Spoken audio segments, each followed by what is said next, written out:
Hi, and this is my screencast about my final project, which is named Chemistry of Egg and Duck Eggs.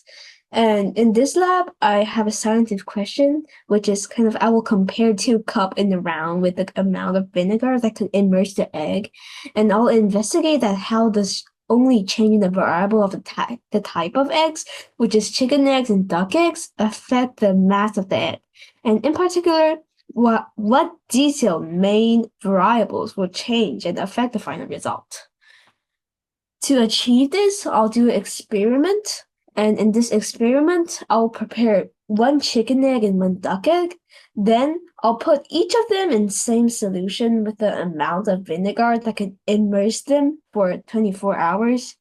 And next, I'll take them out and remove the surface that was dissolved by the vinegar and see how heavy it is compared to the initial mass. And in particular, according to figure 3, this is my image about immersing the eggs in the vinegar. And after I did this experiment, I found that the final mass of both chicken eggs and duck eggs are all 72 grams, while the initial mass of eggs are 62 grams, while the duck eggs are 65 grams. And the only variable I change in this experiment is the initial mass and the type of the eggs. And according to my investigation, the main point of the duck's increment to the final mass was less than the chicken egg.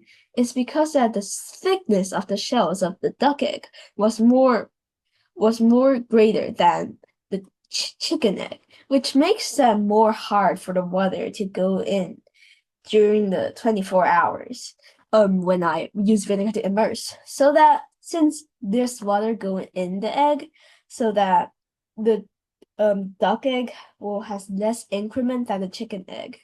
And so that I conclude that since the initial final mass are same, the two variables that affect the final mass is the initial mass of eggs um and the thickness of shell. Since the final mass is calculated by the initial mass plusing the increment, and since the thickness of shells affect the increment and the initial mass of eggs obviously affect the initial mass, so that I concluded that the final mass, which is shown in figure 2, was affected by the initial mass shown in figure 1 and the thickness of the shell.